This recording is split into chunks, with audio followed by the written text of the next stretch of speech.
Good afternoon and welcome everyone to the April 2024 Public IAG meeting. Before we begin, I'd like to note our standard disclaimer that the views expressed are my own and they do not represent the views of the PCAOB board members or staff. First, I'd like to extend a warm welcome to our new members, Tracy Harris, Paul O'Brien, Jonathan Grable, Denise Dickens, and Ken Goldman. I would also like to thank our existing members for your continued service. We greatly appreciate your contributions and time to serve on this advisory group. I'd also like to welcome Board Member Barek for attending his first IAG meeting as a board member. We have a packed agenda for today. Chair Williams will be providing welcome remarks, which will be followed by an update on standard setting.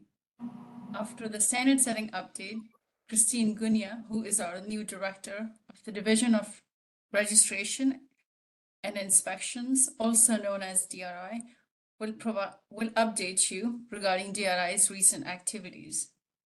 After Christine's update, the IAG will be presenting to the board about AI. Finally, Jeff Mahoney will be announcing the implementation of one of the IAG's recommendations on CAMS. With that, I'm pleased to give the floor to the IAG co-chair, Amy McGarry, for her opening remarks.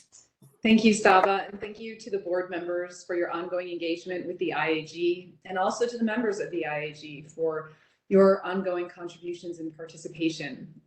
Saba, as you indicated, we have some great topics to explore today, and I look forward to the presentations and subsequent dialogue. With that, I would like to introduce Erica Williams, the chair of the PCAOB. Erica? Thank you, Amy, and thank you, Saba, and also thanks to the Investor Advisory Group. It's really wonderful to be able to see so many familiar faces and to welcome our new members on your first formal meeting. Reconstituting our advisory groups was the first major action the board took back in 2022. And since then, the IAG has made significant contributions towards furthering the PCAOB's goal of investor protection. And I look forward to your continued efforts this year. Thank you for your time and your commitment to investors. I'm also excited to be joined by another familiar face, George Bodick, in his first meeting of the IAG as a board member. And before I begin, I also must provide the usual disclaimer that the views I express today are my own and not necessarily those of my fellow board members or the PCAOB staff. Since our last formal meeting, the talented and dedicated PCAOB staff have been hard at work furthering our strategic goals of modernizing our standards, enhancing our inspections, and strengthening enforcement.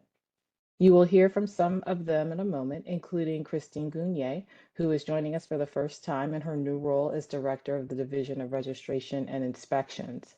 Christine may be new to this role, but she's no stranger to DRI and the work of protecting investors.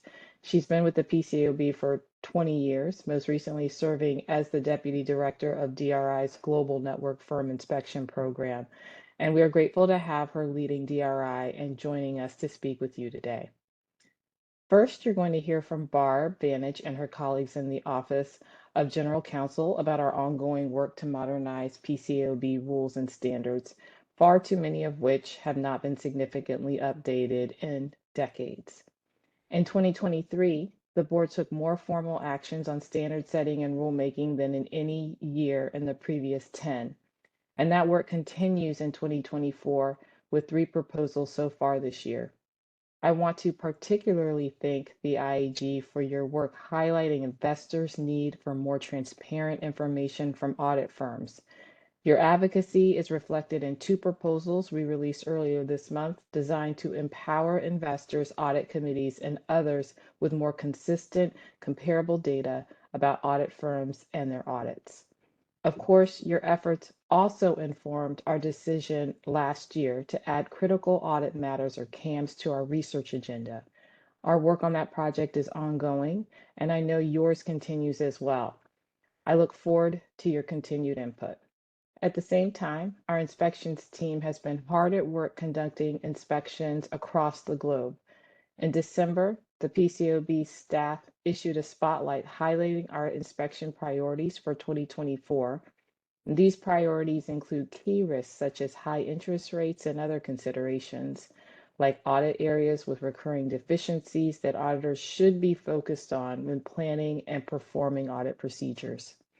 I'm glad you will have a chance to hear directly from Christine, our inspections activity later today. And of course, we also continue strengthening enforcement, so bad actors know that there will be consequences for anyone who puts investors at risk.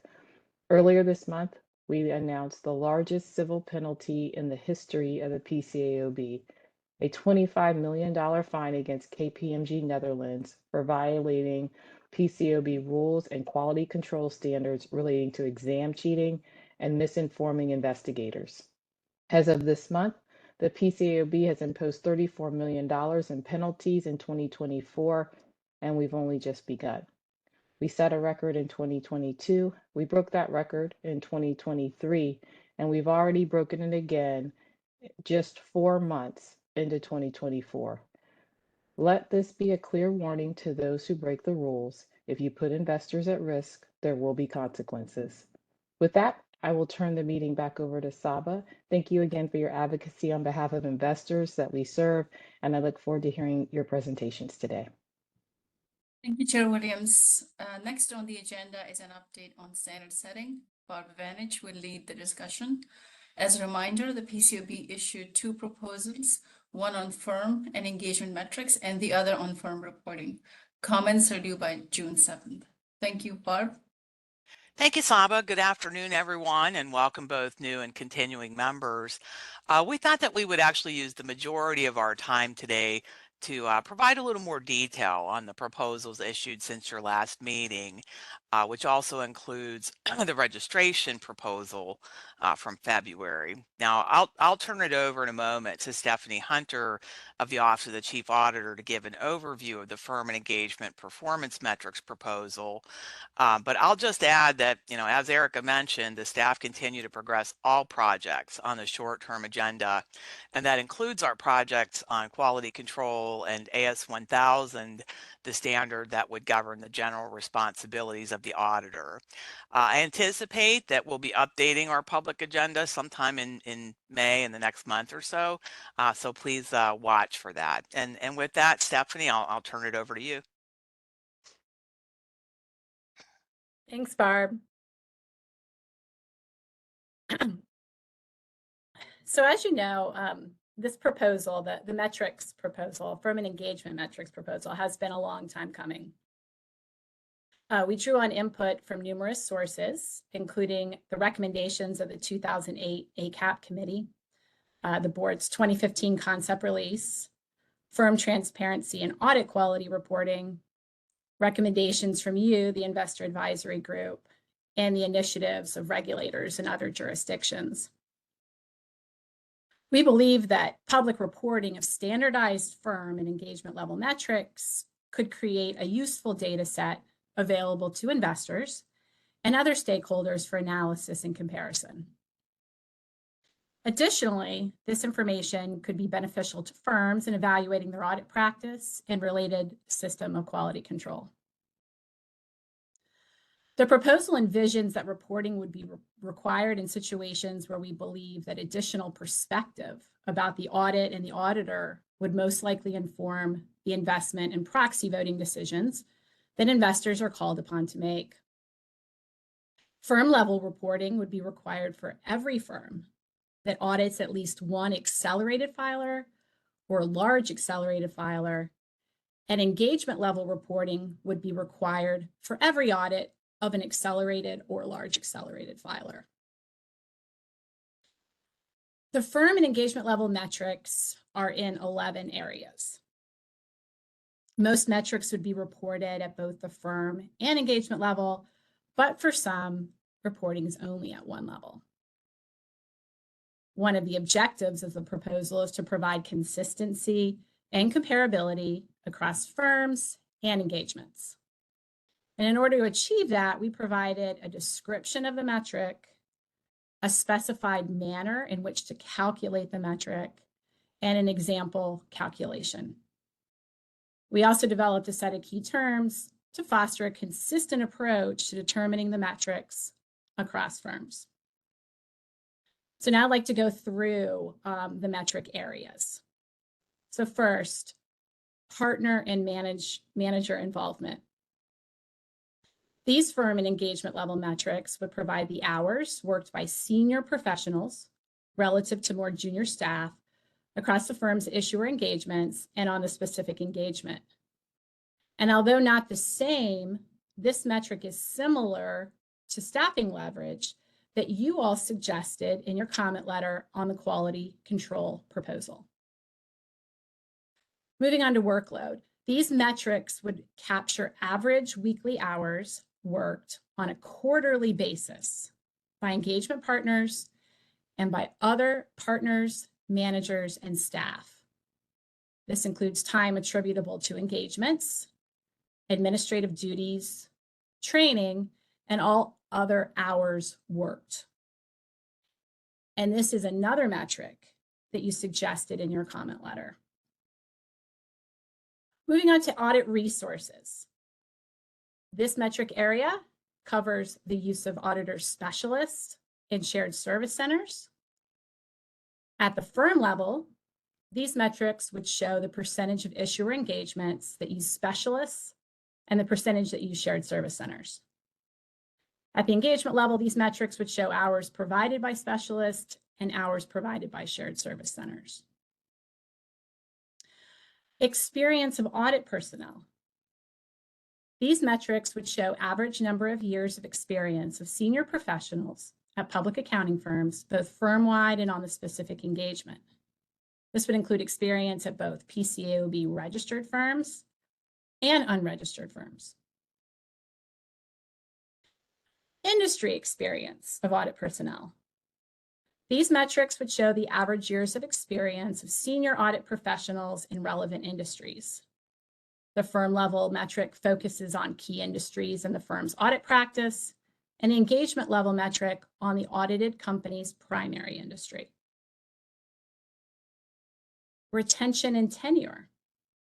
These metrics would capture continuity of or changes in senior professionals through departures, reassignments, and other changes across the firm and on the specific engagement.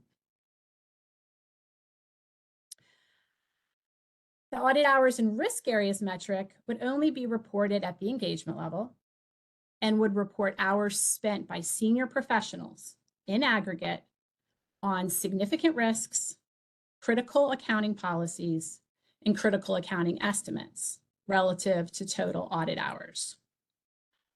You, the investor advisory group, suggested this metric area in your comment letter back on the QC proposal. Allocation of audit hours. These metrics would show the percentage of hours incurred prior to and following an issuer's year end, both across the firm's issuer engagements and on the specific engagement. Next, the quality performance ratings and compensation metric would only be reported at the firm level and would show relative changes in partner compensation between groups of partners based on internal quality performance ratings. This would be shown as a percentage of the adjustment received by groups of partners as compared to the highest rated group. The reporting of this metric would not be required for firms that are exempt from partner rotation under the SEC's rules.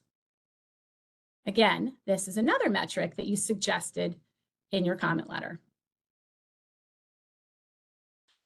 Audit firms' internal monitoring.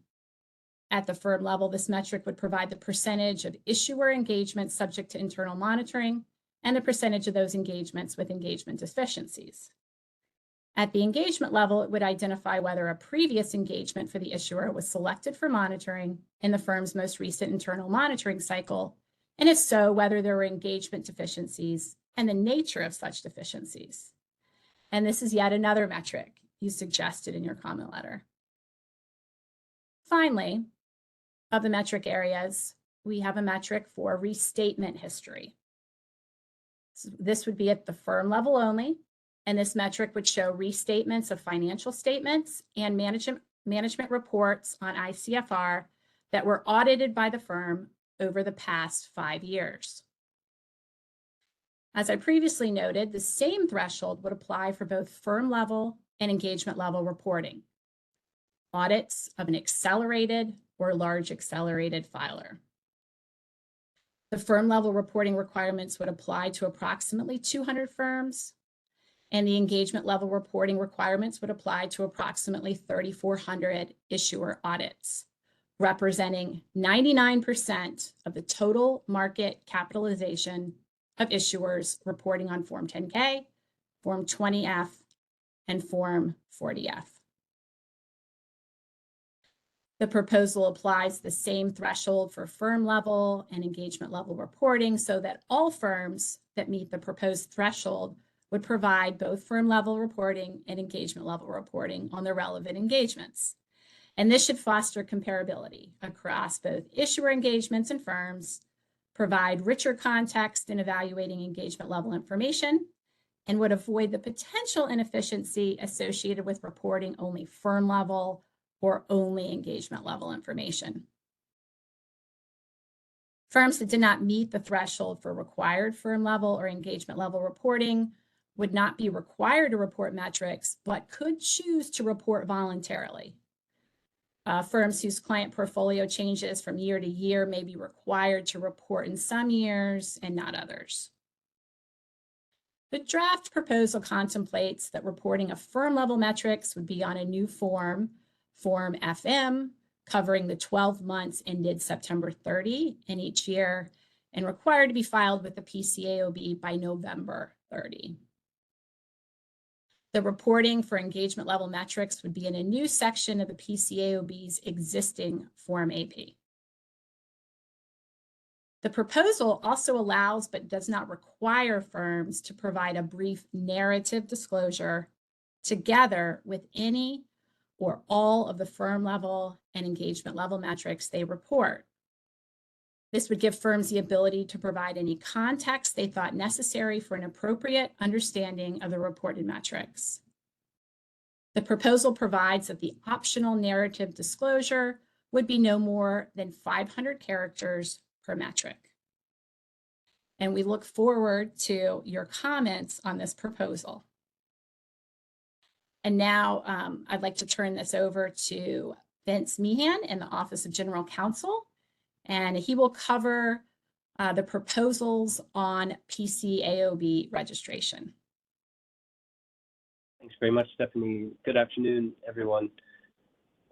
Yes, I'm speaking to you today about the registration rulemaking. On February 27th of this year, the board issued for comment a set of proposals related to the PCAOB's registration program. The comment period closed April 12th, and we received 18 comment letters, including one from the IAG. So thanks for that. We're carefully considering each of the comment letters now. The proposals consist of two principal parts, Rule 2400 and amendments to existing PCAOB Rule 2107. I thought I'd run through each of them. And the first one is proposed Rule 2400, and it would prohibit a registered public accounting firm and its associated persons from making false or misleading statements concerning the firm's PCAOB registration. It would emphasize the importance of honest communication in enabling investors and other market participants to make informed decisions about auditor selection, investment in securities, or other business decisions that are impacted by audits.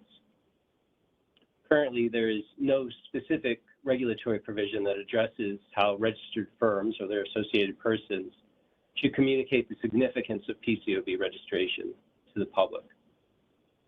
This gap is significant, we feel, because nearly half of PCAOB registered firms do not engage in any audit-related services for issuers or broker-dealers that are within the PCAOB's inspection or enforcement authority. Furthermore, even among those registered firms that are actively involved in areas within the PCAOB's inspection or enforcement authority, many provide a variety of services that extend beyond the regulatory reach of the PCAOB. Proposed Rule 2400 has three parts. First, it would generally prohibit a registered firm and its associated persons from making any false or misleading statement to a client, potential client, or the public concerning the firm's PCAOB registration status, including the extent of the PCAOB's oversight of the firm's services. Second, Rule 2400 lists illustrative examples that would violate that general prohibition. These include statements concerning PCAOB registration and oversight that claim PCAOB endorsement of the firm or its services, are made by registered firms that are not subject to PCAOB oversight, refer to services outside PCAOB oversight, appear in auditors' reports for clients that are not issuers or broker-dealers, or are made by firms with pending withdrawal requests. Third, Rule 2400 codifies the current practice of considering any prior false or misleading statements when an unregistered firm applies for PCAOB registration. Additionally, the board proposed to update current PCAOB Rule 2107, adding new paragraph H.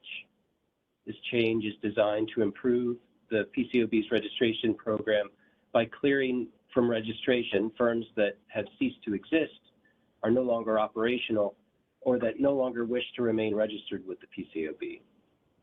Currently, a firm can only be removed from registration if it requests leave to withdraw from registration, or if the PCAOB revokes the firm's registration as a disciplinary sanction. Proposed Rule 2107H would build on the current withdrawal framework and let the PCAOB consider a firm's lack of action, not paying annual fees or filing annual reports for at least 2 consecutive reporting periods, as a constructive request to withdraw from registration. Following written notice to the firm's primary contact with the board, public website notice, and a 30-day opportunity to stop the withdrawal process by emailing the registration staff, proposed Rule 2107H would permit the board to treat the firm's repeated violations, to file annual reports, and to pay annual fees as a constructive request for leave to withdraw from registration, and to deem the firm's registration withdrawn. And with that, I'd like to conclude by thanking the IAG again for your comment letter. We're giving it careful consideration, as we are all the letters that we received. I'd just like to thank you for your engagement and your attention today. Stephanie, I'm not sure, should I hand it back to you, or what's the next order of things? You can just hand it to Mark, Vince. Yep. Thank you. Yep. Thank you, Barb. All right. Thank you, Vince, and good afternoon, everyone. I'd like to provide you with a summary of the key proposed disclosure requirements contained in the firm reporting proposal that was issued by the board on April 9th. As an initial matter, the firm reporting proposal is intended to enhance audit firm transparency and improve the PCAOB's oversight of audit firms by eliciting more complete, standardized, and timely reporting by audit firms. In formulating the proposal, the board took into account the staff's experience with the current reporting framework, the final report of the Department of the Treasury's Advisory Committee on the Auditing Profession, developments in transparency reporting, including increased voluntary transparency reporting and the activities of other regulators, PCAOB advisory group discussions, and increased threats from cybersecurity incidents. For background, the board's current reporting framework includes 2 types of reporting obligations. First, it requires each registered firm to provide basic information once a year about the firm and the firm's audit practice over the most recent 12-month period. The firm must do so by filing an annual report on Form 2. Second, upon the occurrence of specified events, a firm must report certain information by filing a special report on Form 3. The proposed changes would require enhanced reporting that would impact both Forms 2 and 3. These new proposed reporting requirements relate to firm financial, governance, and network information, more timely and expanded special reporting, new cybersecurity-related reporting, and a one-time update to a firm's statement of applicants' quality control policies and procedures, in the event that the board's proposed new quality control standard is adopted and approved. You may note that throughout the proposal, some information is to be reported publicly and some confidentially. In proposing to make certain items public and certain non-public, the board weighed the public interest in public reporting of this information, the potentially sensitive and developing nature of certain information requested, and the board's obligations under the Sarbanes-Oxley Act. And we believe the proposal strikes the appropriate balance between public and non-public reporting. I will now touch on the new reporting requirements in a bit more detail. With respect to financial information, the proposal includes two primary components. First, the proposal would amend Form 2 to require enhanced information regarding a firm's audit fees. The Form 2 currently requires firms to report annually the total fees that were billed to issuer clients for certain categories of services as a percentage of total fees billed. The proposed changes would eliminate the reporting of percentage information and replace it with actual dollar amounts to be reported publicly. The proposed changes would also require more complete and further disaggregated fee information. Second, the proposal would require that the largest firms provide annual financial statements to the PCAOB on a confidential basis. The large firms here are defined as those that issued more than 200 audit reports for issuer audit clients and had more than 1,000 personnel during the relevant reporting period. These financial statements will be reported in accordance with the applicable financial reporting framework in the firm's jurisdiction and need not be audited. Next, with respect to network information, the proposal would require firms to report on Form 2 a more detailed public description of any network arrangement of which a registered firm is a part, including describing the legal and ownership structure of the network, network-related financial obligations, information sharing arrangements between the network and registered firm, and network governing boards. Next, with respect to special reporting on Form 3, the proposal would shorten the time frame for special reporting from 30 days to 14 days, or more promptly as warranted. In addition, the proposal would impose a new special reporting obligation for any event or matter that poses a material risk or represents a material change to the firm's organization, operations, liquidity or financial resources, or provision of audit services. Such events would include, for example, a determination that there is substantial doubt about the firm's ability to continue as a going concern, any actual or anticipated noncompliance with loan covenants, and a change in a principal executive officer, among other events. These items, only those that would be reported under the new special reporting obligation, would be reported confidentially to the PCAOB. Next, I will address the proposed cybersecurity amendments, which have two components. First, the board proposed new special reporting requirements for prompt reporting of significant cybersecurity incidents, as defined in the release.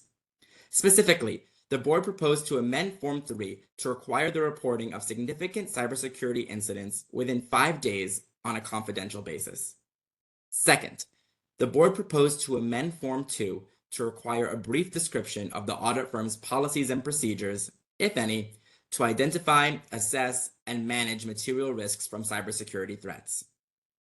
This proposed item instructs the audit firm to include whether and how any such policies and procedures have been integrated into the registrant's overall risk management system or processes, whether the firm engages assessors, consultants, auditors, or other third parties in relation to cybersecurity risks, and whether the firm has policies and procedures to oversee and identify such risks from cybersecurity threats associated with its use of any third-party service provider.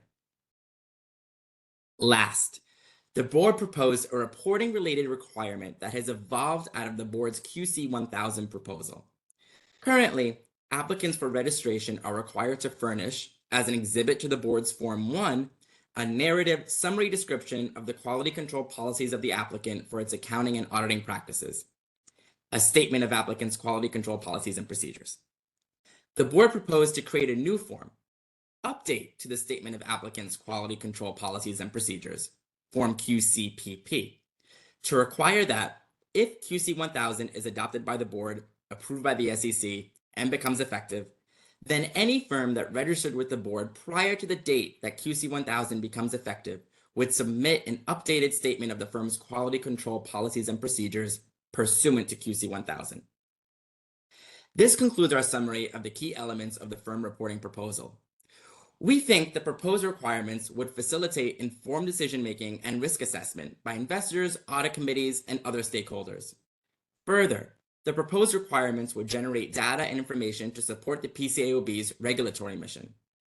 Finally, the proposed requirements would make reported information more useful by increasing standardization and comparability, and by getting useful information to the PCAOB, investors, audit committees, and other stakeholders in a more timely manner. We encourage you to review the proposal in its entirety on the PCAOB's website. We note the comment period is open until June 7th, and we welcome comments on any and all aspects of the proposed reporting requirements. Thank you for your time today.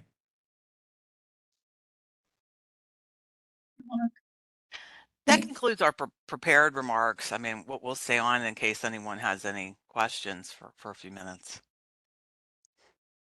Thank you, Barb. Thank you, Stephanie. Does anyone have any questions?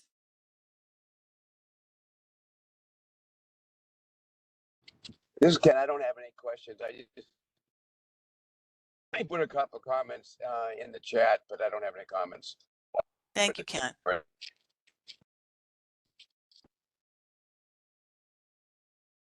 I would have just a bit of a question. I mean,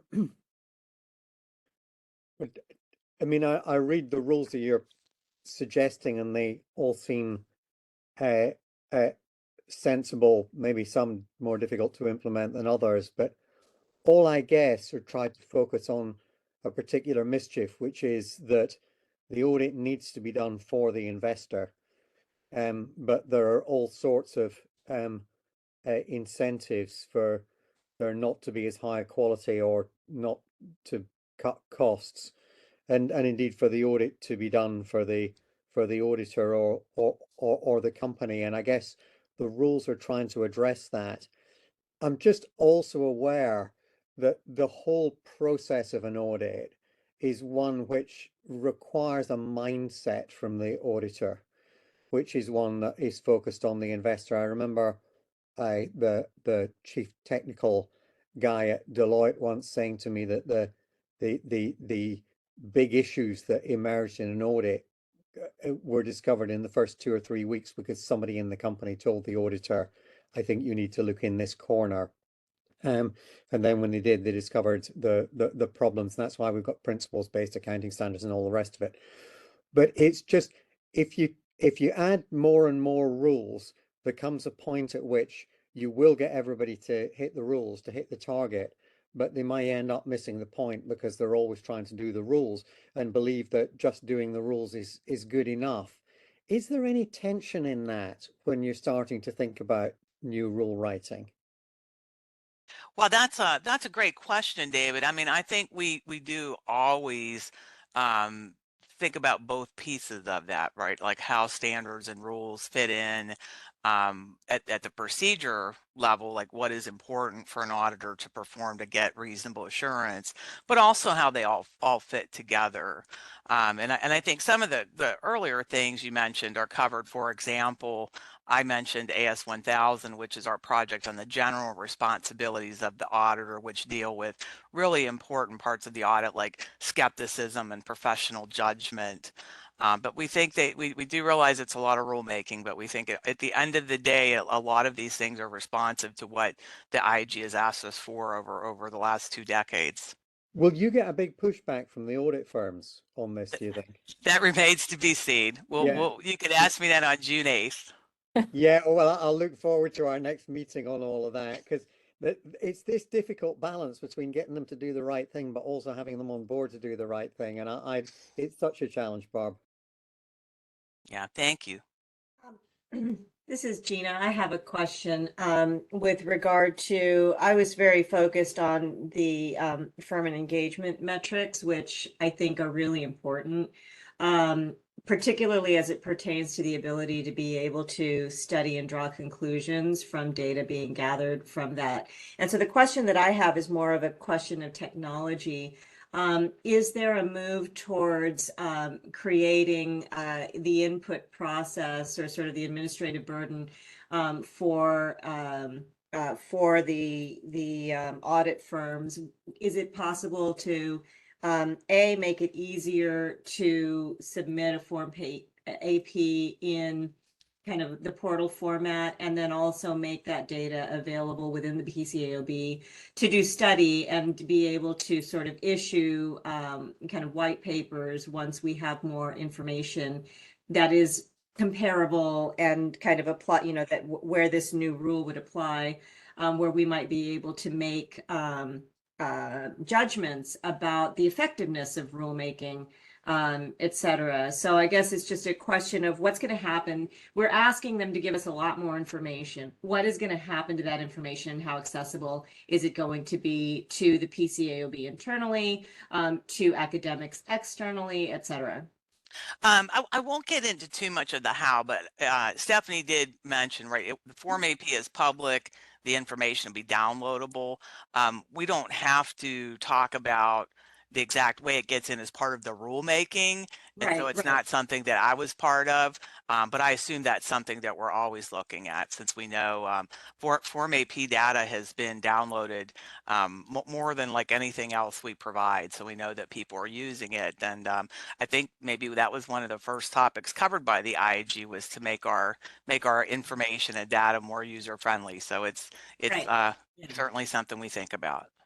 Yeah, so obviously this wouldn't be involved. This is not a comment for rulemaking, but more just a comment for once we've made the rule and we're collecting the information, let's make sure we have a plan to be able to effectively use and disseminate that information. So just something to sort of put in your work plan. Thank you. Thank you, Gina. I see Paul O'Brien's hand up. Paul?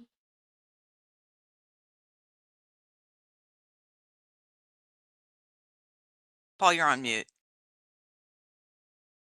Excuse me, thanks. Just to reinforce Gina's point, it would be, I think, helpful to have a process following a major increase in data collection to, and again, this will take 3 to 5 years at least, to actually review the value and just verify that indeed there was value from the increased information, either enforcement or whatever. I mean, I think this is part of a good process. You ask for more information, and every 5 or 10 years you just review the whole thing, and is it doing what you want? A final point: 100% endorse the cybersecurity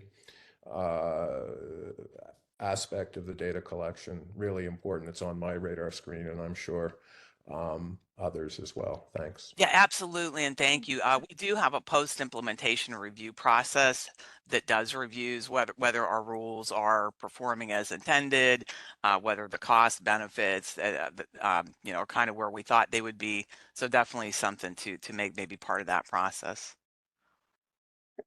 Hey, Barbara, could I ask a question as I thought about it some more? Right. On Amy's. on the annual reports, additional information and the metrics, have we done enough to differentiate between the small firms and very large Big Four and others like them? But I mean, I look at a lot of the enforcement actions I see, and I'm amazed at how many small firms that are running around here, so to speak. And I just wonder if they're going to be able to do a lot of the work that you're suggesting here.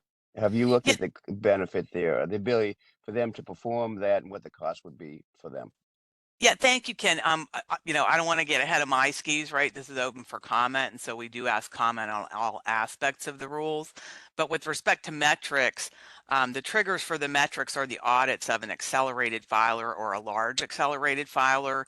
So the smallest firms generally would not have those kind of audits and would therefore not be subject to the metrics reporting. So I won't speak for reporting to the PCAOB, but we do ask many, many questions about that. It is always something that's front of mind.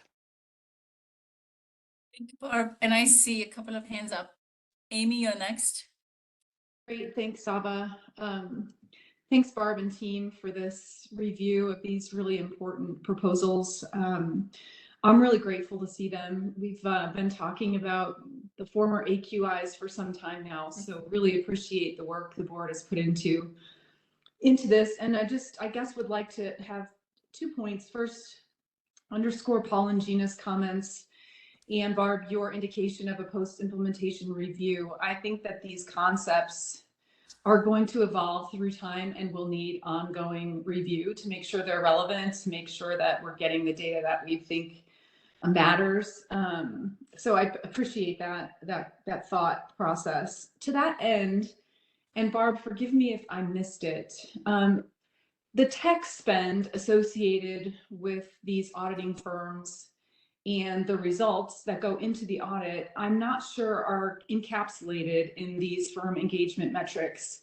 And I wanted to see how you think about that. Is it included in sort of that shared services metric, or how do you think about how a firm could differentiate the value add of its tech spend and the impact on the audit quality? So Thank I'm going to you. call on a lifeline, Stephanie, if you want to get ready. I believe that we addressed that, or we talk about it in the release, you know, what we thought about. I don't know that I would see that as being part of the service center metric, but I think we talked about the use of technology as something we considered, and we would ask questions, right? So if that's something you all see that would be a valuable metric, you know, please include that in your comment letter. Yes, Amy, there is a section within the proposal that speaks to some metrics that we decided not to, I guess I would say, officially propose on, but that we considered quite a bit, and we're asking for feedback. And one of those categories is in the infrastructure, the area of infrastructure, and that could be technology. So that is definitely a consideration that has been included in the proposal. Thanks, Stephanie. Thank you. Thank you, Amy. Denise, did you have a question? I thought you had your hand up.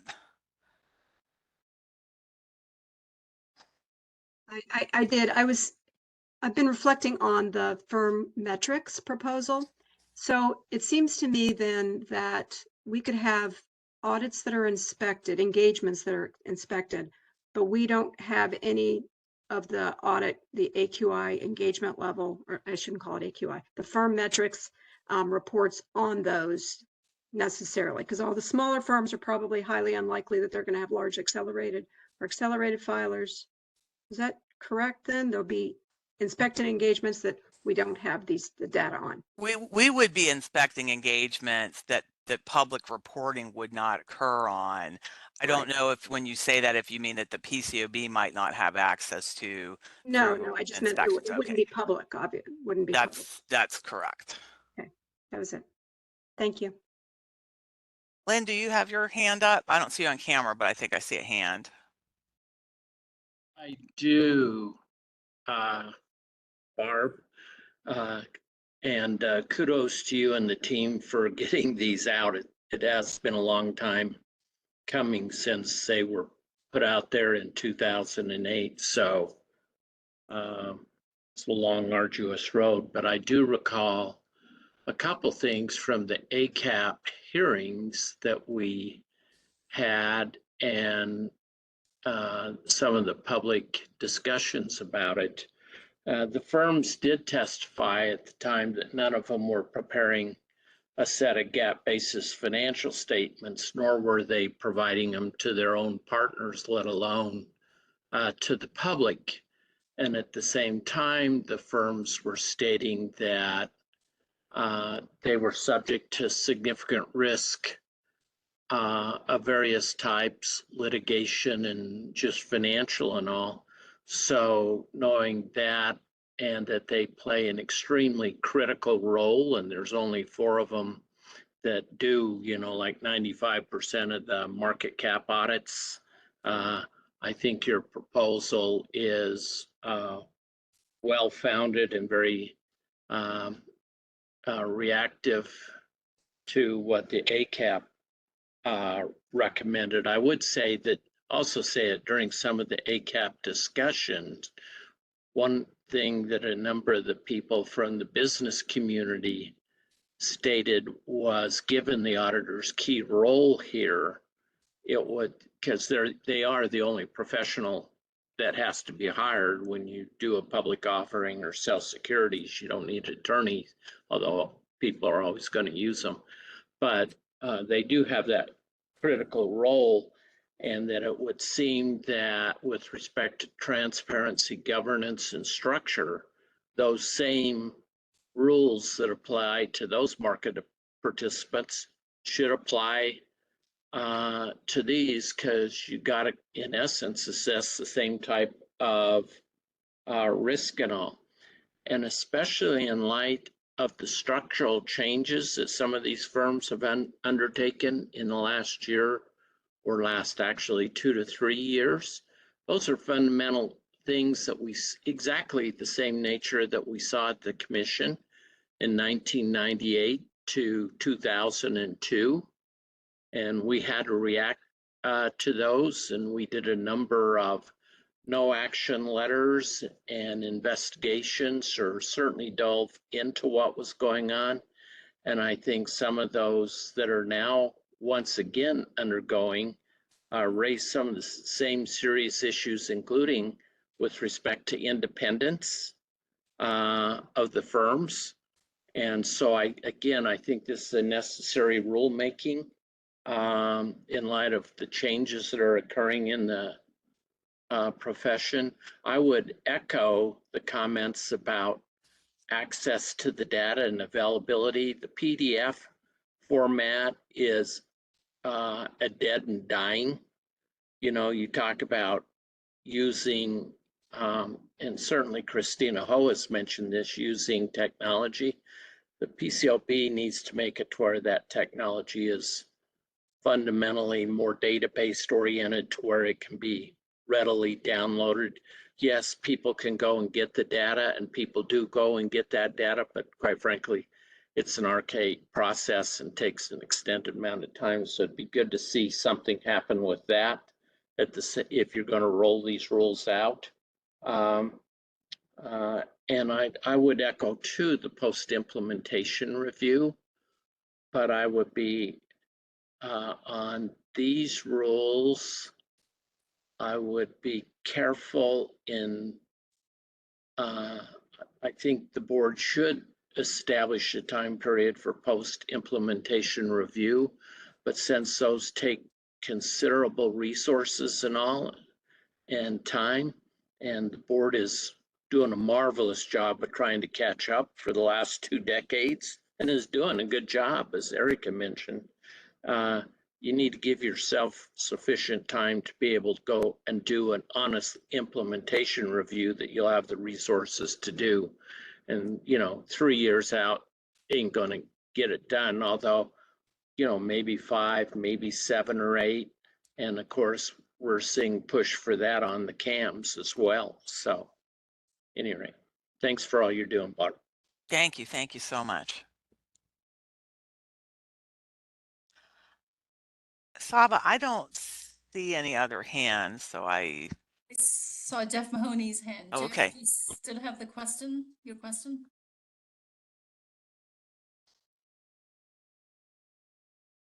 Jeff, you're on mute. I'm not sure if you still have the question. I don't see his question, so I think we can move on to the next session. Thank you, Barb. Thank you. Barb. Thanks, everyone. Thank you. And thank you, everyone, for your questions.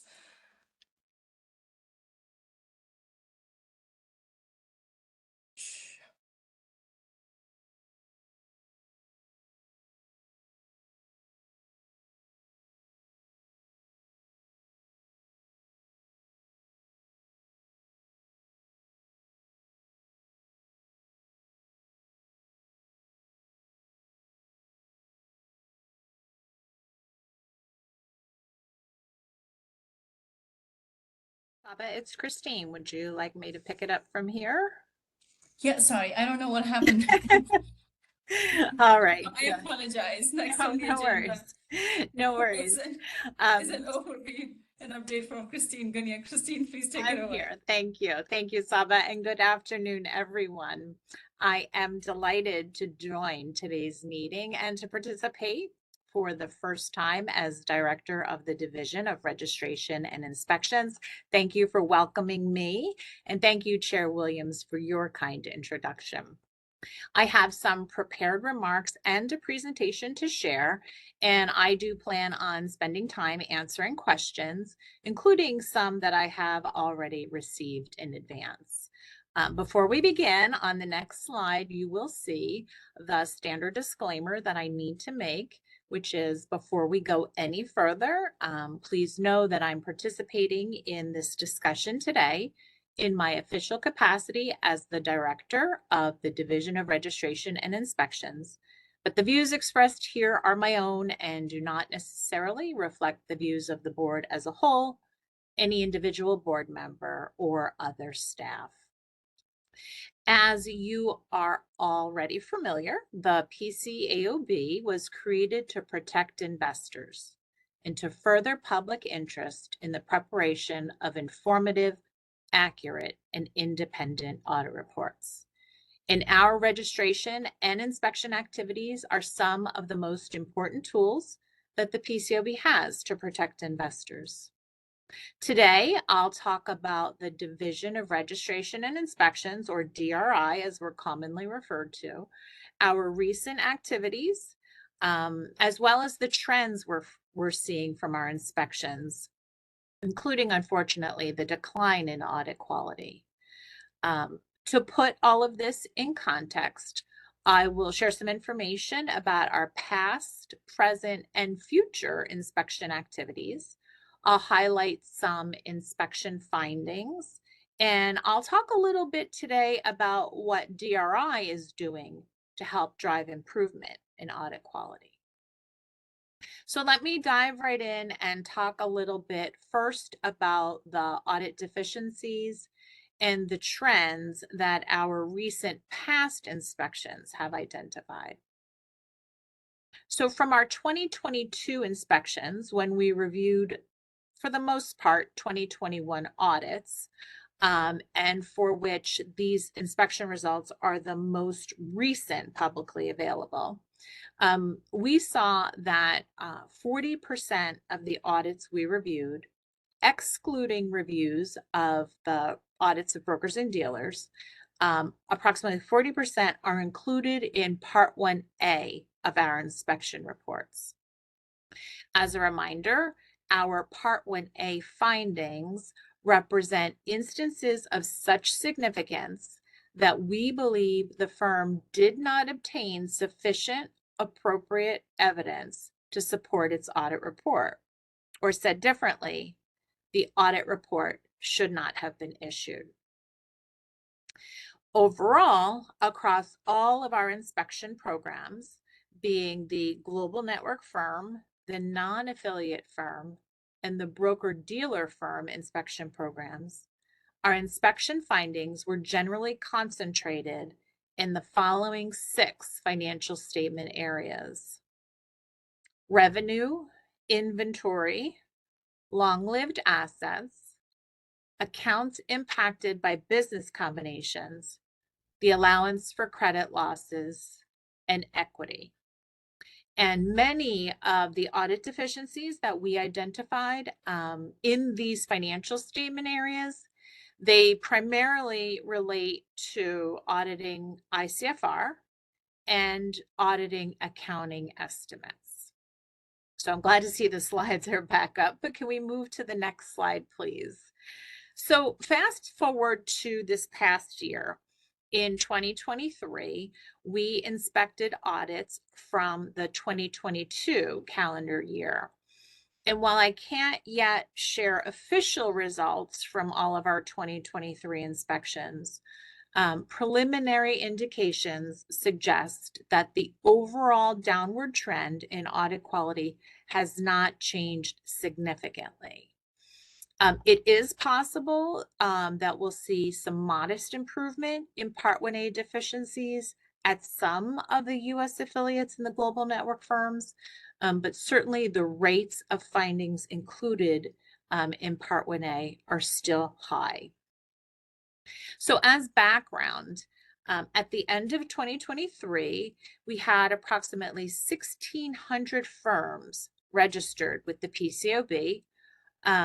Roughly 850 of those were located outside the United States, in more than 50 jurisdictions. Also, putting 2023 in context in our inspections, we inspected 227 US and non-US firms combined, and those included auditors of the SEC registered broker-dealers. And then in doing and performing these firm inspections, we reviewed over 900 audits of public companies and broker-dealers. So needless to say, our inspectors have been quite busy. Next slide, please. So a little bit continuing on with the 2023 inspections, give you a little bit of a flavor for where we focused our efforts. So our 2023 inspection was informed by economic and geopolitical volatility and the potential impact to audits. So with that in mind, we scrutinized the auditor's fraud-related procedures. We continued to prioritize risks related to audits of cryptocurrencies, and we continued selecting audits in the financial services sector for review. We also continued to select financial statement focus areas that are generally complex in nature, require significant judgment, and that may be particularly susceptible to risks of material misstatement to the financial statements. So we also scrutinized the robustness of the auditor's risk assessment, including whether the auditor obtained a thorough understanding of the company's business and operations, including any changes in the company's control environment. And then, of course, we looked at and scrutinized the auditor's responses to the risks that posed a material misstatement to the financial statements, whether due to error or fraud. Another area to mention is auditor independence. Given the importance of auditor independence to the public's trust in the quality of audit services and the historical deficiencies that we've identified in this area during past inspections, independence was once again an area of focus of ours in 2023. And we particularly, although not exclusively, we focused on independence with respect to the auditor's provision of non-audit services. And then one last point I'll make in terms of a more pointed focus in our 2023 inspections, we have a target team that focuses their efforts on specific topics. And in 2023, our target team focused on the interim reviews that auditors performed of banking issuers. They also looked at audits of multinational companies, the auditing of unusual transactions, and the auditor's use of shared service centers. Next slide, please. So a little bit more continuing on with the discussion of the current state of audit quality. And focusing on the need to improve audit quality for the benefit of investors, I'd like now to share some insight into a little bit of what we see during inspections in terms of where auditors are focusing their effort, and then we in turn are focusing our inspection activities to achieve higher quality audits. And the first area I'd like to mention briefly is root cause analysis.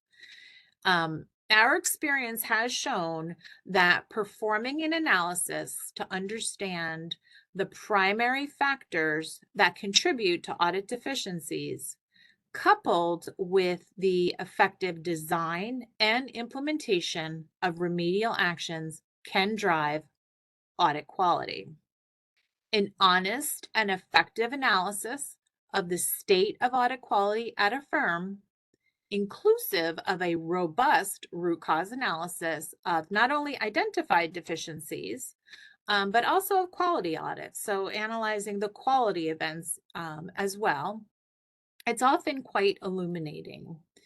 And while firms are in the best position to identify these causes, our inspection and remediation activities do help us understand possible root causes for quality incidents, again, both positive and negative.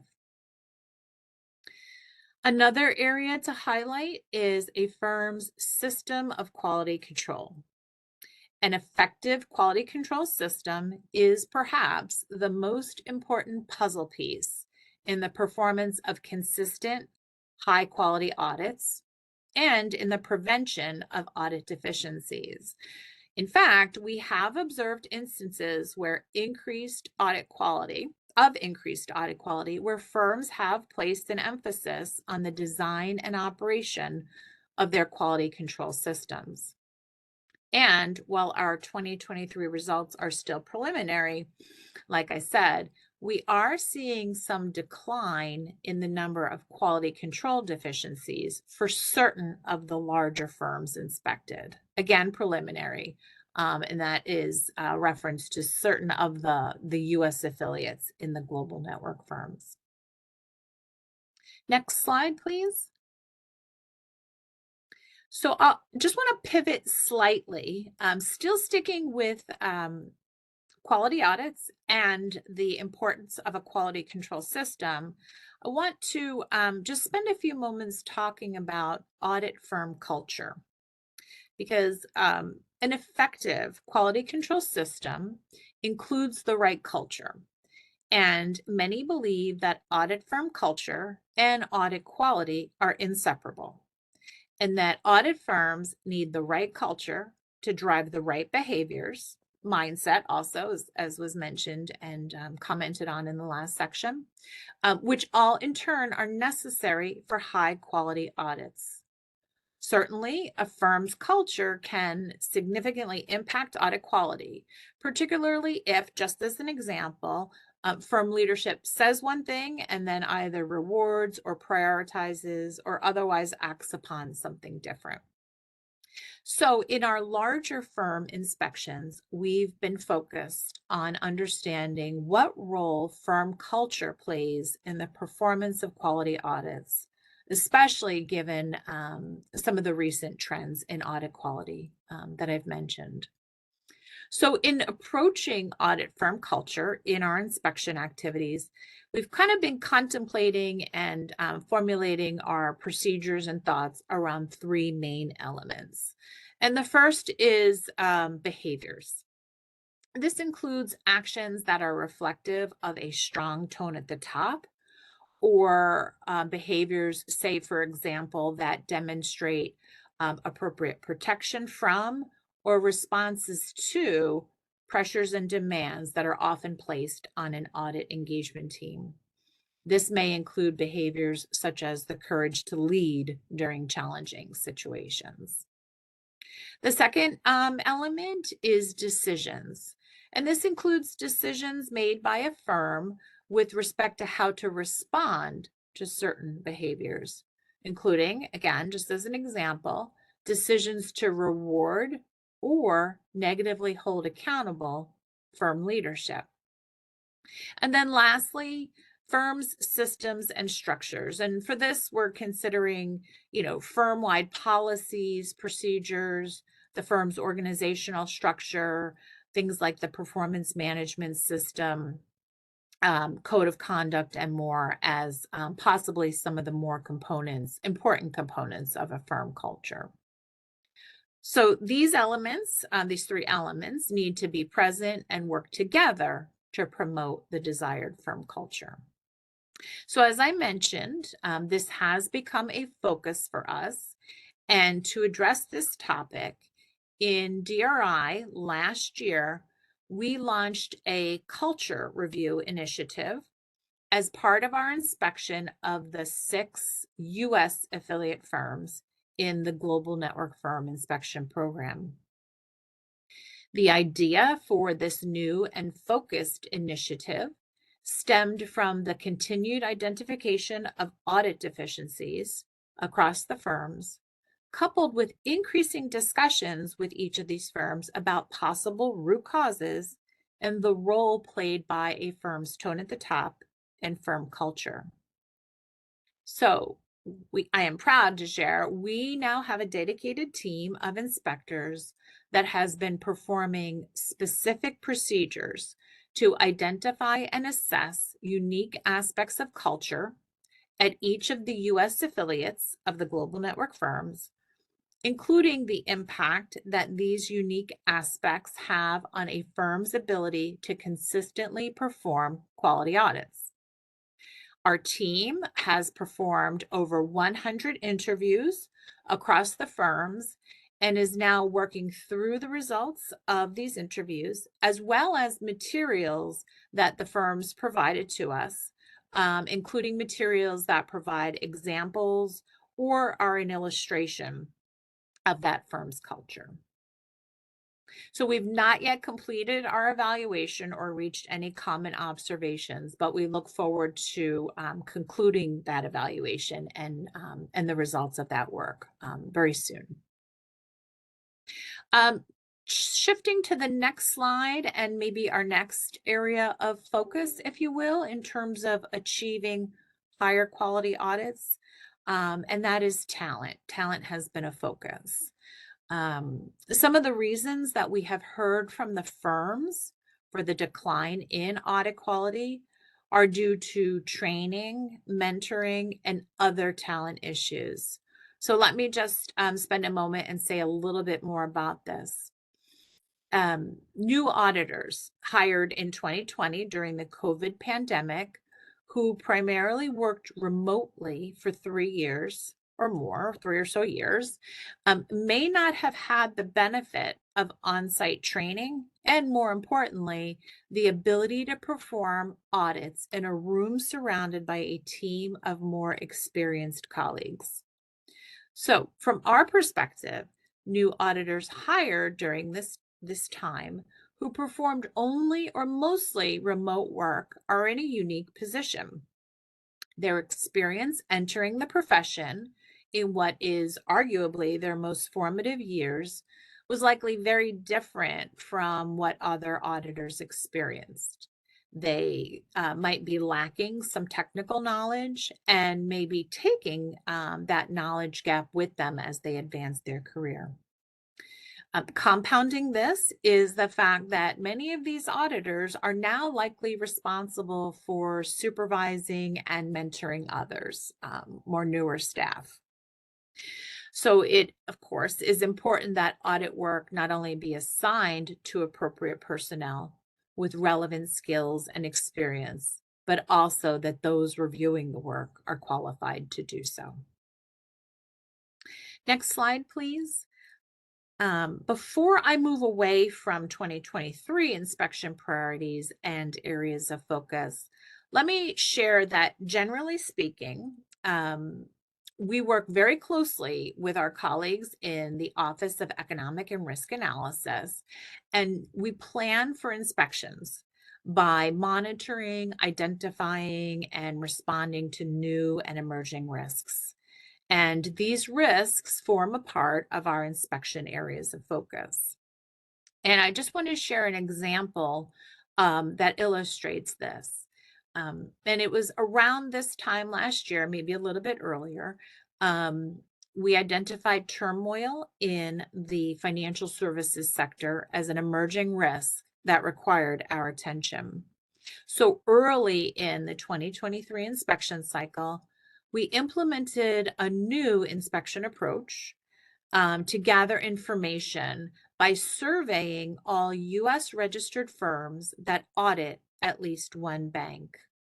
And we asked those firms for information about their audits in light of the emerging banking issues.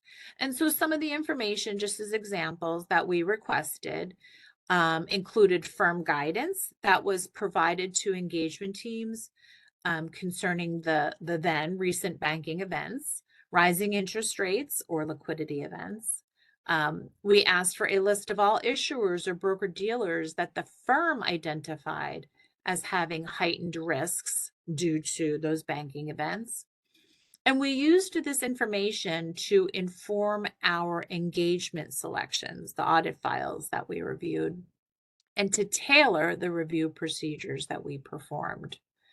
And so when we performed our reviews of selected audits, we considered audit risks and considerations specific to the financial services sector, which included things like the impact of ongoing changes in interest rates and how auditors responded to the possible material effects on a company's liquidity position, the valuation of investment securities and the classifications of held to maturity and available for sale securities, and the company's ability to continue as a going concern, just as a few examples. If we turn to the next slide, I'll bring us into the more current times. So now this year in our 2024 inspections, we continue to focus on audits in the financial services sector and are also considering many other business risks that were present in the 2023 audits that we are now in the process of reviewing. A few of the business risks that we are looking at during this year's inspection, shown on the slide, include things like the persistent high interest rates, financial statement areas with risks of fraud, estimates involving complex models or processes, certainly the disclosures that may be impacted by certain risks, and then of course risks related to rapidly changing technology and talent, as I mentioned before. Let me move on to the next slide and just spend a few minutes on what is an important and kind of favorite topic of mine, which is to talk about how we're working to improve audit quality. And when I mentioned earlier that firms are in the better position to perform their root cause analysis and understand the key drivers and contribute to audit deficiencies, similarly, firms are better positioned to address how to improve audit quality than certainly we are. However, the PCAOB's mission to protect investors hinges significantly on improving audit quality. And, inspections, I think, is one of the number one ways that we drive improvements in audit quality. Certainly, our job is not fulfilled only by identifying and then reporting out on the deficiencies. So, at the Division of Registration and Inspections, we've been working on driving improvement in many other ways. And I just listed a couple examples on the slide, and I'll mention them very briefly, and I will pause to get to the questions. I mentioned already the culture initiative that we launched. So we consider that an important way to try to drive improvement in audit quality.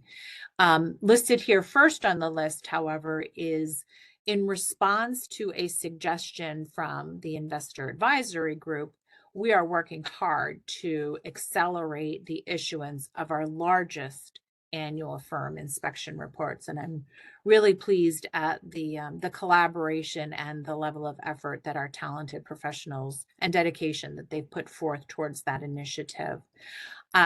Additionally, we continue to focus on the need for small and medium-sized firms to improve audit quality.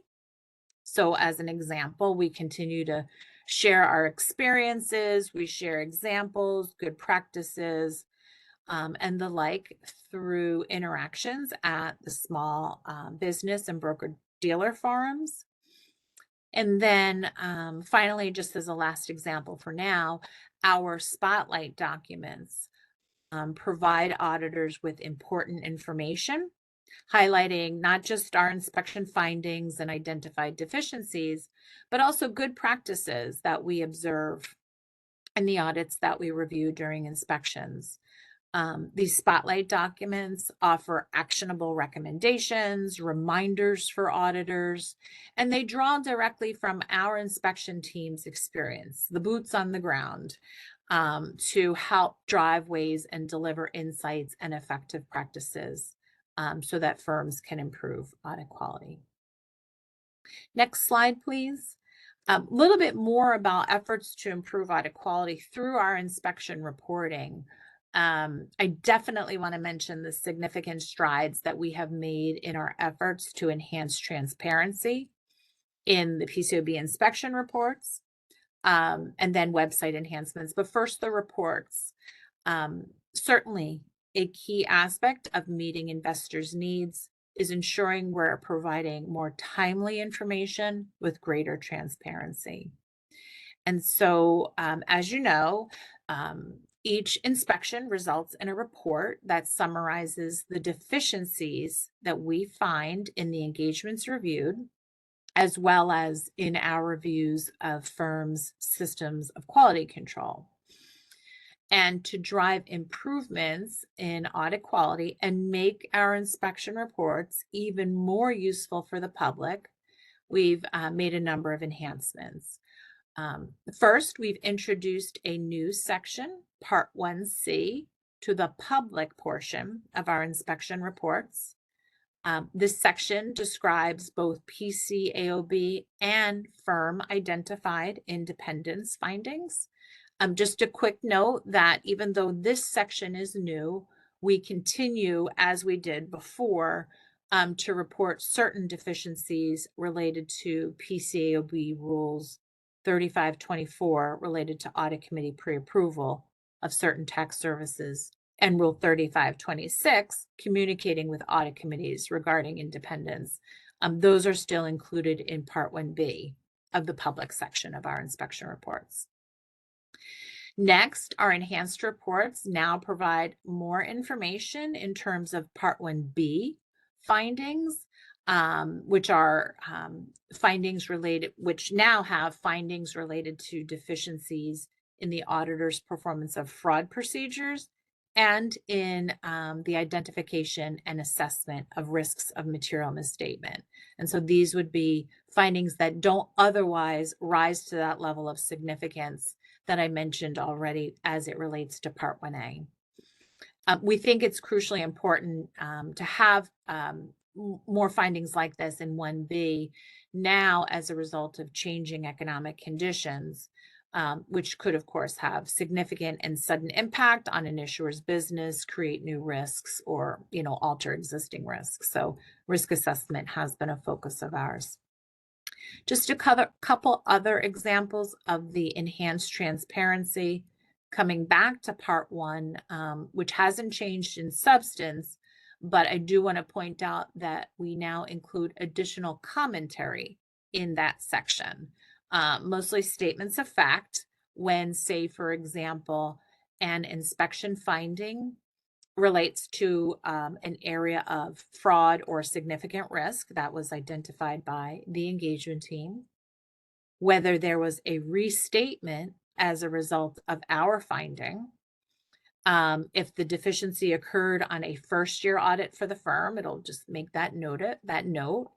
And if the audit was internally inspected, there'll be an indication or a statement of fact, including a statement as to whether or not the firm identified that same finding as the PCAOB inspectors or not. Lastly, our inspection reports now include charts that show for the audits reviewed, say, the firm and engagement partner tenure. And that's just for our annually inspected firm reports. Just to wrap this up, we think and believe these enhancements will further drive improvement in audit quality, making our inspection reports more useful to the stakeholders and the public. One last plug on transparency. So in addition to our inspection reports, you'll see on the slide, we made some enhancements also to our website, which now includes new search filters, so users can sort and analyze the more than 3,700 inspection reports, whether you want to filter by inspection type, annual versus triennial, maybe the name of the global network that the firm is a member of as applicable. You can sort by the Part 1A deficiency rate or inspection year and more. And our work on website enhancements does continue, as we believe providing our stakeholders with more information can only benefit the decisions they make. So I've said a lot there. I'm finally going to pause, and I thank you for your attention.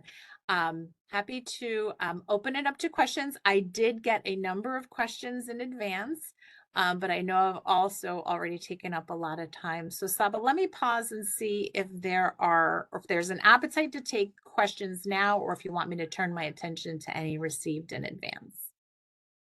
Thank you so much, Christine. Let's just focus on the questions that are here live.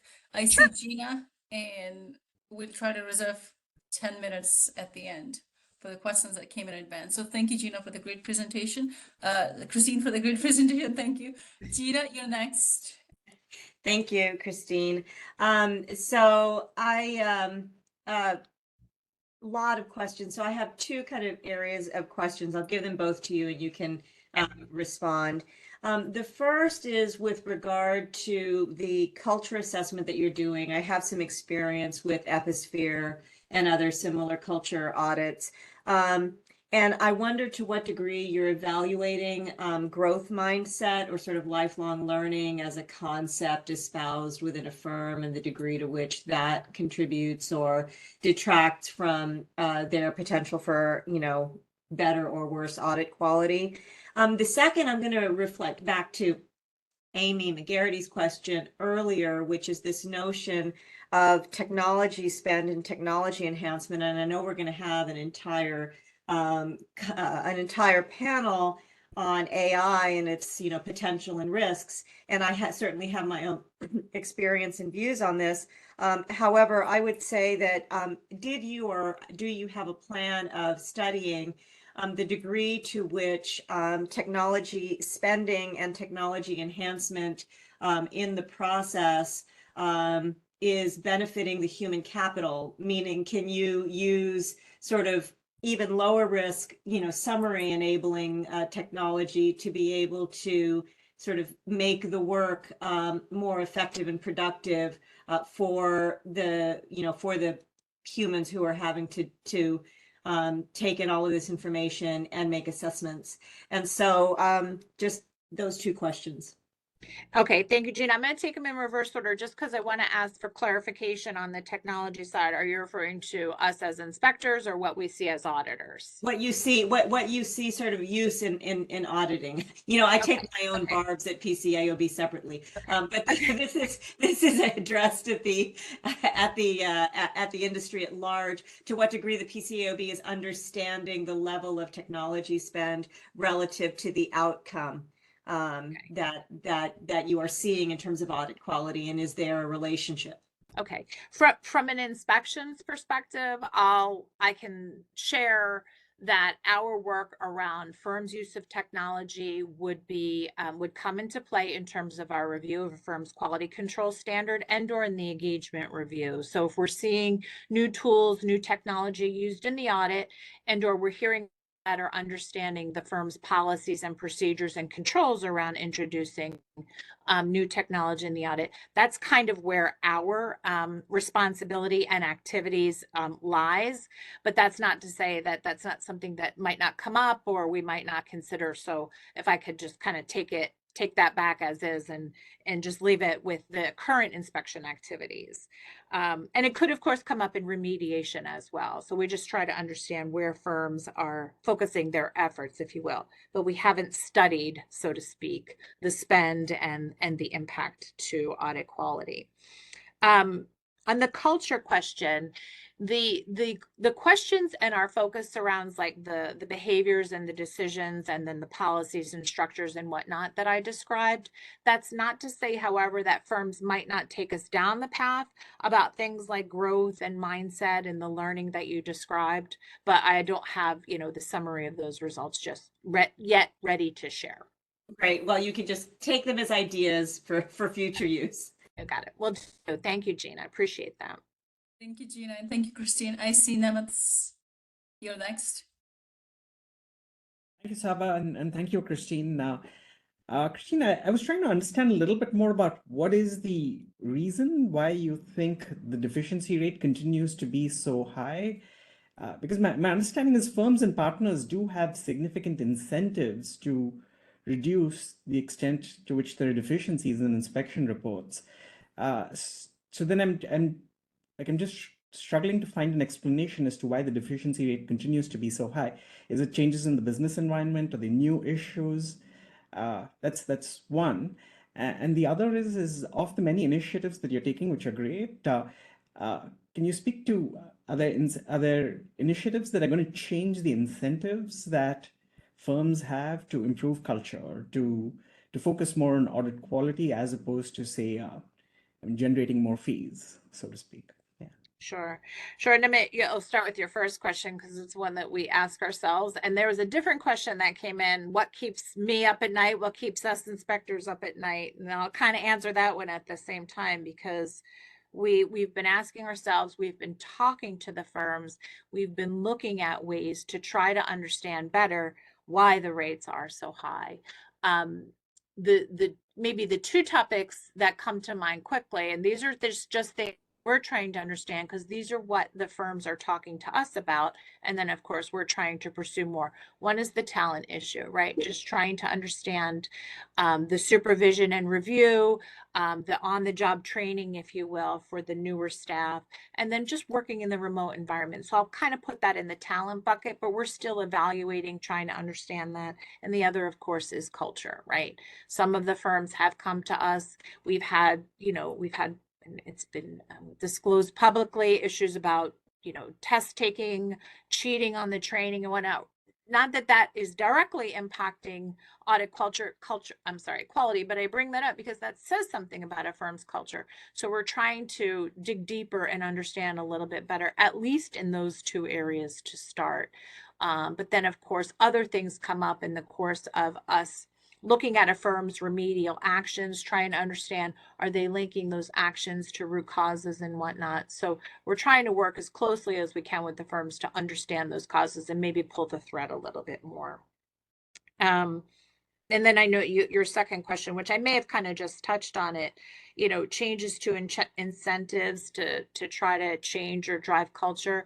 There too, that comes in some of the questions we're asking now about behaviors as part of our culture initiative and wanting to see and understand if there are changes that are coming there in terms of incentivizing and or holding accountable, like I said, partners and leadership and others in the firm.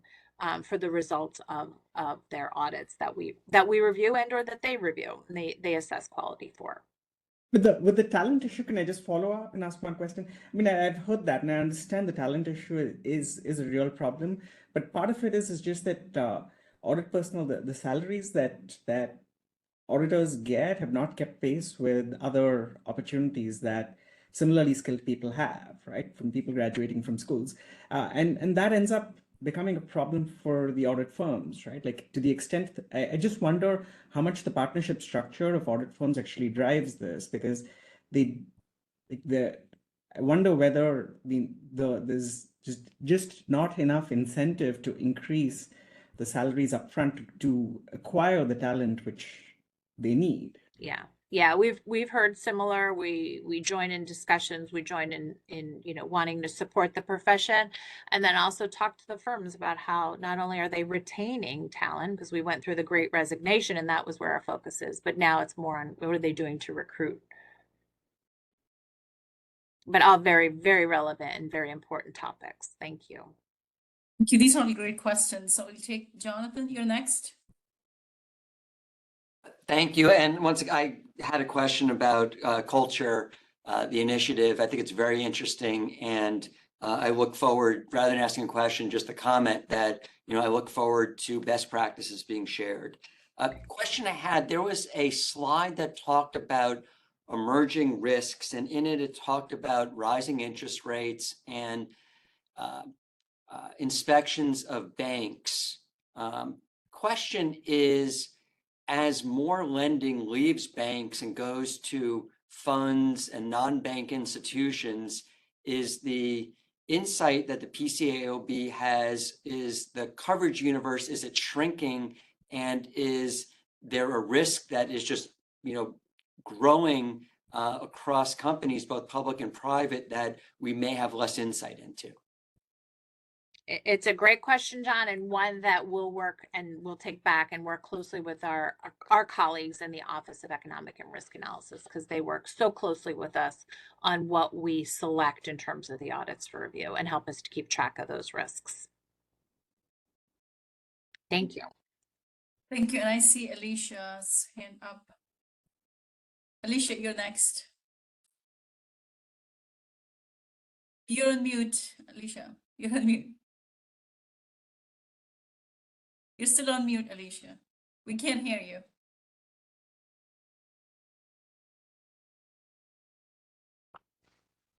You hear me now? Yeah, we can hear you. Okay. Strange. Thank you, Saba. And Christine, congratulations on Thank you. your new role. Thank you. I got a couple of asides and a question for you.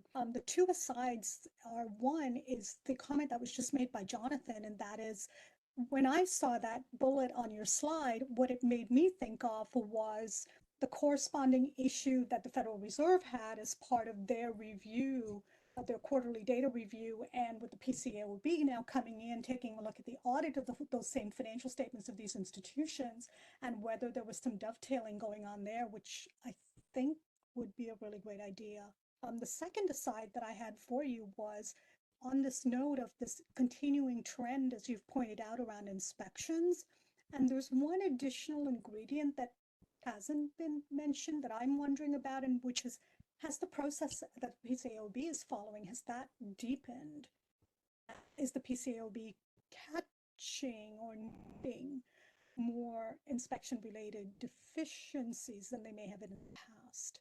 I don't know how to untangle that data, but perhaps that's something that you internally can take a look at to see, because it is a very worrying trend. And, while it's tied up with a whole series of things, it's still problematic. My question revolves around a little bit around sort of the data availability. As the PCAOB is automating and making more of this data available, are there sufficient resources to be able to shape the availability of that data via the website? In other words, for example, looking at the inspection reports or looking at the auditor resources or what have you, being able to do those searches, being able to see back to documents back to 1932, for example, which I think is the earliest that those reports go. There's not a lot of either visualization tools or alternatively aggregation tools, right? It's still kind of individual components. Is this perhaps the next step that the PCAOB will be looking at to make this even valuable information for the external user? Thank you. No, thank you, Alicia. And thank you for your two contributions and comments with the insights on the trends and the comments on the banks. Well, I guess your question about data availability and resources, I can comment on the very fortunate position that we're in within the inspections division to have a very robust headcount. We were able to fill and staff some vacancies over the last couple of years.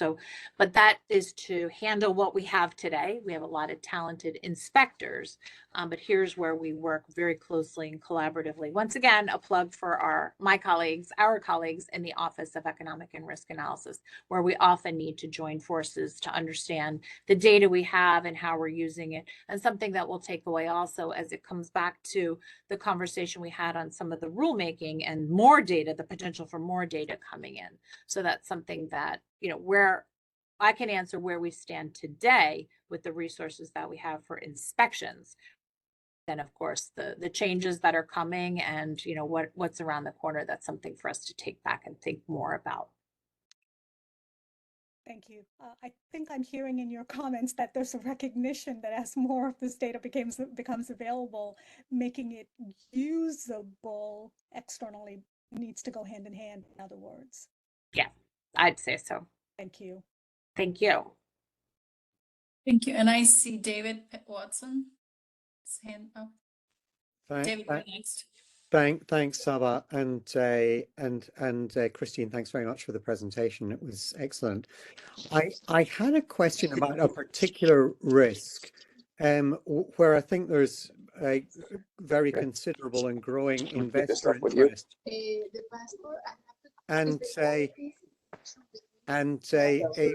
possibly a sort of sense that the US is a bit behind other countries, which is about the financial consequences of the technology and regulation as they relate to climate issues going forward. And they, of course, then reflect on valuation of assets and lifetime of assets and possible liabilities and the things that I know your inspections tend to end up focusing on. And I was wondering if that had ever been a focus of inspections, and if so, what you'd found, and if not, could it be, and how could that come about? David, thank you for the question. How it would work its way into inspections would be where it would translate to a risk of material misstatement to the financial statements. And that of course can cover so many things, but it's also making me want to highlight for you the target team that I mentioned. I forget if it was last year or the year prior. They did focus a little bit on climate, trying to with a selection of some issuer audits, looking at risk assessment and trying to understand, and not trying, but did understand the impact to the financial statements, if any, the risk of material misstatement to the financial statements, if any. And their work, I think, is summarized in one of our relatively recent, I forget again when their work was done, in one of our spotlight documents. But that would be where we would probably have come closest to touching that. I'd be really interested in that, Christine. I think often as well, it's information about that these numbers have been looked at, and ensuring that the company has been open about the business model that it has been using, and that it's consistent with all the other stuff that's in the 10K report and given to the market and the rest of it, where it feels like there are studies that are saying that the US may be behind other countries in that. But maybe we could follow up afterwards on that. Okay. And again, just to clarify, it would be how that finds its way into a risk to the financial statements or the disclosures. Excellent. Yeah, thank you. Sure. Thank you. Thank you. Are there any additional questions? Since I don't see any hands, Christine, Amy. Sorry, I just had a quick question. Christine, thank you for this great insight. I really found the important components that you highlighted as they evolve through time that you're highlighting in your spotlights to auditors to be very helpful. And I wonder, aside from us investors who are participating on the IAG, how do you think about communicating those emerging issues to the investment community and how they may react and how they review financial statements and how they think about them? I know CAMs are a critical component of that. We'll be talking about that later on in the meeting. But I'm just interested in how you think about it as it relates to what you're seeing in inspections and how the PCAOB could potentially help investors in their review of financial statements. For example, last March in the banking crisis. So just interested in your thoughts, if you could share.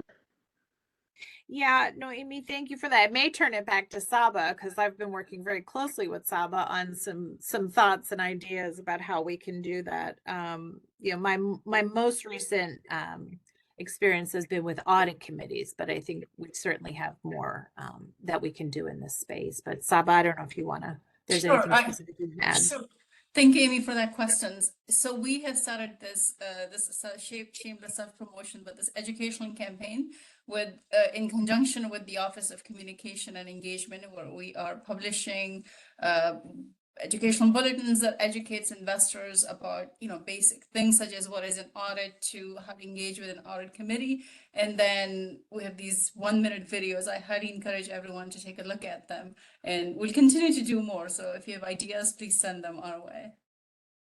That's so great to hear. I'm so grateful for that. I think we've talked at length about the expectations gap between what is actually happening in the audit and what the investors think is happening in the audit. And I think that just communication will really, really close that gap over time. And I'm grateful for that ongoing effort. Thank you. Thank you. And we have Lynn, you're next.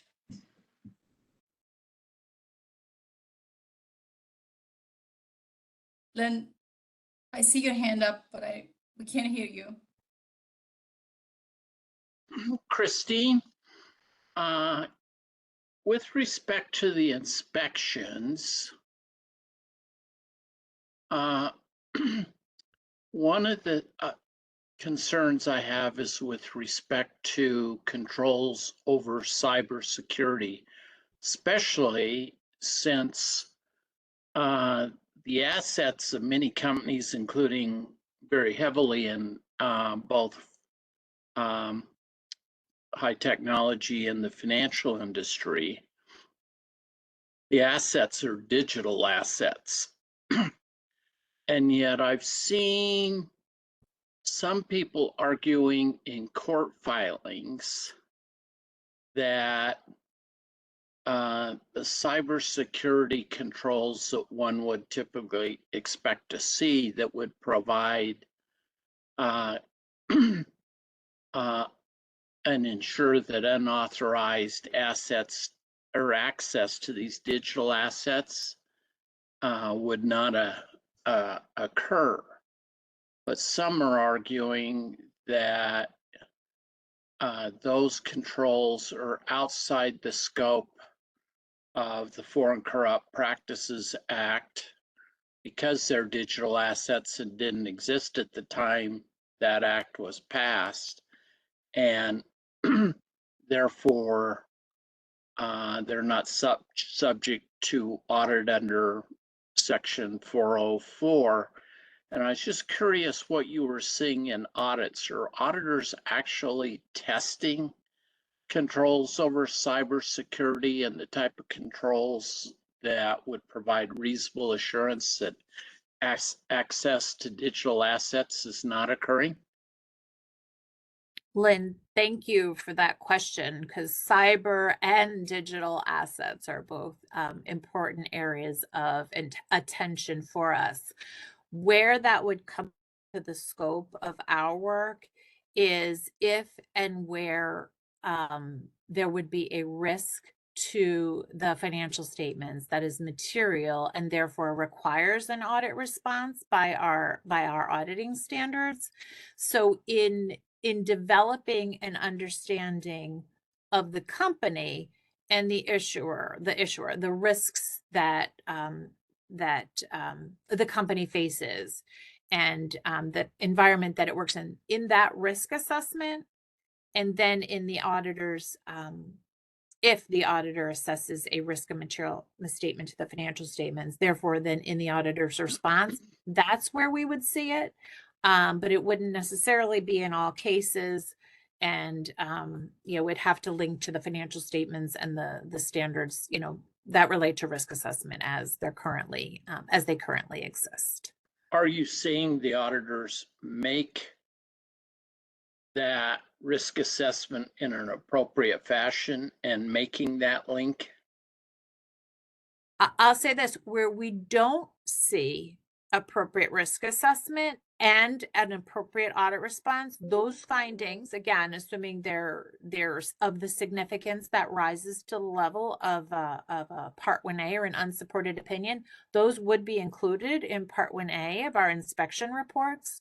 But if there are other instances of non-compliance with our risk assessment standards, those would now be included in Part 1B. So you could find information like that if it exists. I have to think about what the specific examples are, but those would be worthy of a Part 1A and or Part 1B disclosure in our inspection reports. Okay. Thank you. Thank you, and thank you, Christine. Unfortunately, we're running out of time. So Christine, if you don't mind answering the questions that were submitted in advance, and then we'll take a quick break. There's a lot of them, Saba. Tell me how much time you want me to. We're running over, so yeah. Let me just a 5-minute quick over. Okay, yeah, there's a question on the criteria that we use in our selection of audits. And I kind of touched on that. I referenced that we work closely with our colleagues in OERA. I talked about some of the risks that we target. I'll just mention briefly our audit approach in selecting those files for review also currently emphasizes things like the size of the company. So we often select Fortune 100 companies. Digital assets is another area of focus I mentioned. So we'll look for public companies or broker dealers with material digital assets. Public companies engaged in M&A activities or de-SPAC transactions. Those are just some of the other things that influence our file selections. There was a question about some of the division's personnel, the number of personnel I mentioned. I'm very grateful that we have such a talented pool of professionals. Right now, we're over 500 individuals in the division and those folks mostly perform inspections, plan, perform, and report on inspections. Let's see, I may have touched on what keeps me up at night. I won't bore you with anything more about that. That is, of course, the trend in audit quality and how to change that. A couple of questions about the trends in terms of how to analyze the results over the years. And our website has access, like I said, to the reports that you can sort and filter. The only thing I would highlight is that, from year to year, there could be new accounting standards, new auditing standards. There could be new countries coming into the mix of inspections. So it's not always an apples to apples comparison.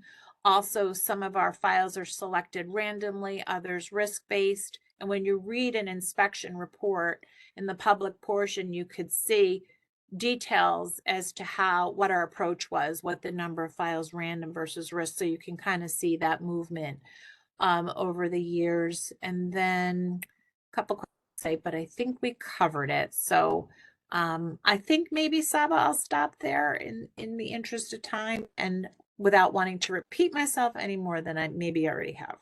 No, thank you. That was really helpful. Thank you, everyone, for the great questions. And thank you, Christine, for the great overview. We'll take a quick break and be right back at 3 p.m. sharp. Thank you. Thanks, everyone.